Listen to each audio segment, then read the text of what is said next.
स्वागत आप सभी का ब्रेकिंग न्यूज चैनल में एक बार फिर से। तो आइए जानते हैं देश दुनिया की तमाम बड़ी खबरों को। पर उससे पहले आपसे निवेदन है कि आप इस वीडियो को लाइक कर दें, शेयर कर दें ताकि हमारा हौसला बढ़ता रहे। संक्रमित महिला ने जुड़वा बच्चों को जन्म दिया, एक बच्चा कोरोना पॉजिटिव और दूसरा निकला नेगेटिव, सब हैरान। जी आपको बता दें कि गुजरात में एक 30 वर्षीय कोरोना ग्रस्त महिला ने जुड़वा बच्चों को जन्म दिया, जिनसे लड़का पॉजिटिव और लड़की नेगेटिव पैदा हुई। वायरस के संक्रमण का यह मामला देख डॉक्टर भौचक्के रह गए। गुजरात में इस तरह का यह पहला मामला सामने आया है। इस मामले के बारे में स्वास्थ्य विभाग ने रिपोर्ट संदिग्ध मानी है और नवजातों का फिर से सैंपल लेने को कहा है। मां कोरोना वायरस से संक्रमित थी, ऐसे में दोनों नवजात बच्चों के सैंपल भी जांच के लिए भेजे गए।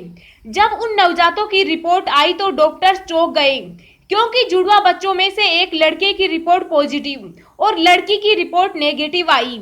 दोनों बच्चे एक साथ हैं, ऐसे में दोनों बच्चों की रिपोर्ट अलग अलग नहीं हो सकती, इसलिए 2 दिनों बाद बच्चों का फिर से सैंपल लेकर जांच की जाएगी।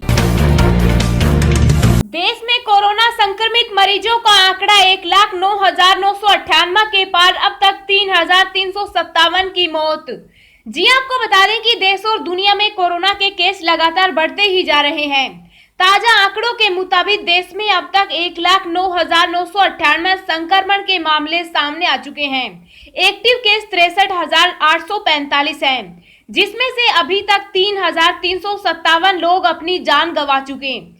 वहीं इसके बीच अच्छी खबर ये भी है कि अब तक 44,265 संक्रमित मरीज ठीक भी हो चुके।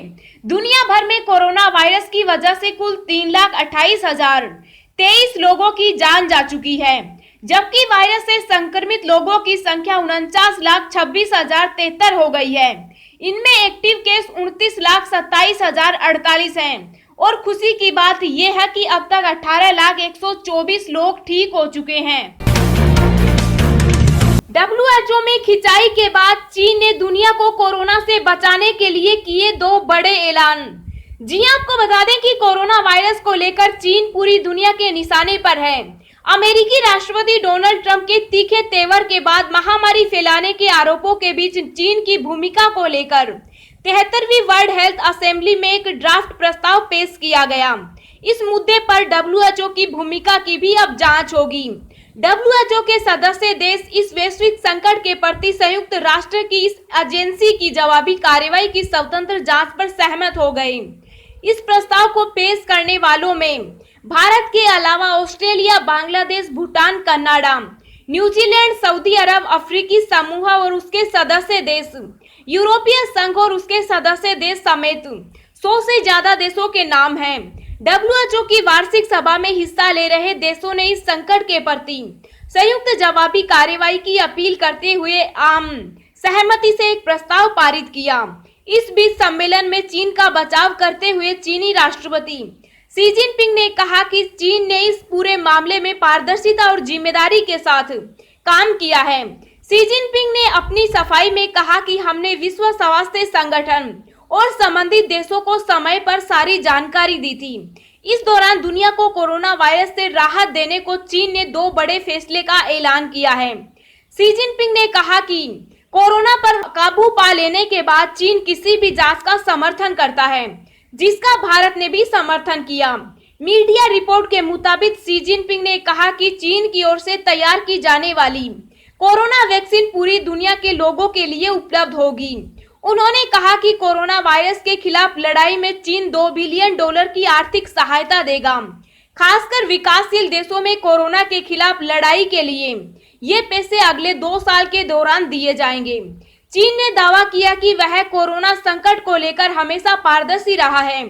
शी जिनपिंग ने कहा कि जैसे ही कोई वैक्सीन चीन तैयार करता है, यह पूरी दुनिया के लिए उपलब्ध हो जाएगी। वीडियो के जरिए WHO सम्मेलन में शामिल हुए शी जिनपिंग ने यह भी कहा कि चीन इस बात का समर्थन करता है कि कोरोना संकट खत्म होने के बाद कोरोना के खिलाफ ग्लोबल रिस्पांस का मूल्यांकन किया जाएगा। यूरोपियन यूनियन के 27 सदस्य सहित दुनिया के कई देशों ने कोरोना को लेकर WHO के शुरुआती रिस्पांस की स्वतंत्र जांच करने की मांग की है। बता दें कि अमेरिका, ऑस्ट्रेलिया सहित दुनिया के कई देश चीन पर कोरोना से जुड़ी जानकारी छिपाने के आरोप लगाते रहे। इसके साथ साथ चीन की एक लैब से कोरोना के लीक होने को लेकर भी आरोप सामने आते रहे। इसकी वजह से अमेरिका और चीन के बीच हाल के हफ्तों में तनाव बढ़ गया है।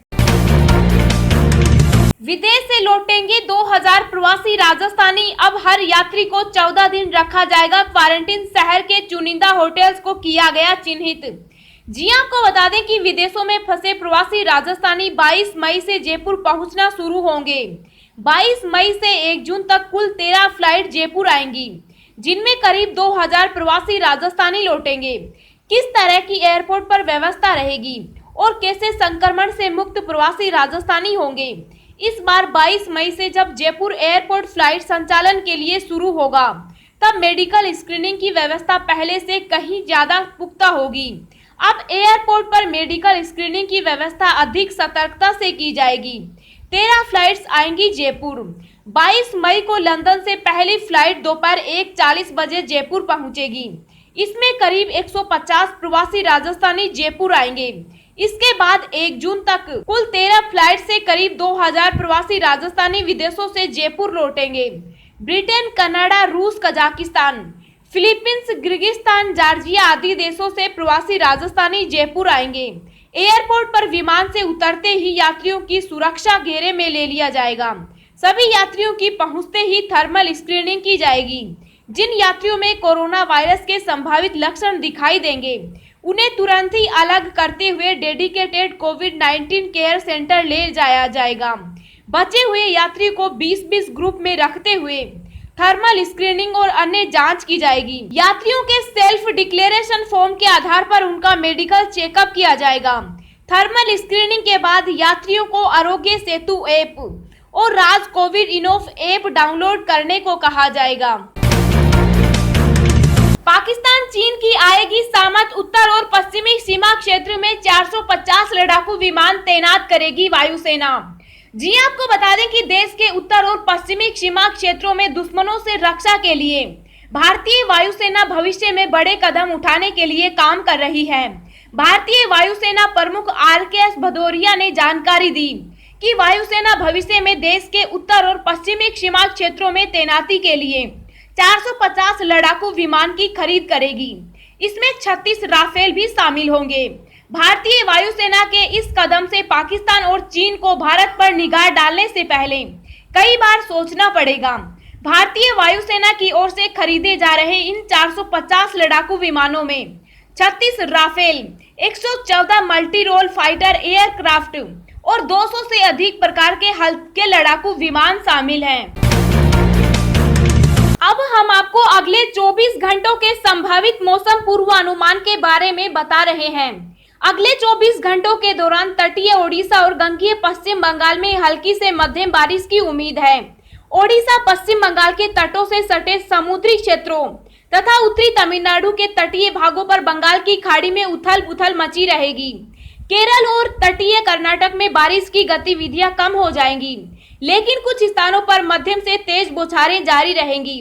उप हिमालय, पश्चिम बंगाल, सिक्किम, पूर्वोत्तर भारत, आंतरिक कर्नाटक, जम्मू कश्मीर, मुजफ्फराबाद और गिलगित बाल्टिस्तान में हल्की से मध्यम बारिश संभव है। हिमाचल प्रदेश, उत्तराखंड, पंजाब, मध्य महाराष्ट्र, आंतरिक ओडिशा, पूर्वी झारखंड और पूर्वी बिहार के कुछ हिस्सों में हल्की बारिश संभव है। राजस्थान, मध्य प्रदेश, गुजरात और विदर्भ के कुछ हिस्सों में लू का प्रकोप दिखाई दे सकता है।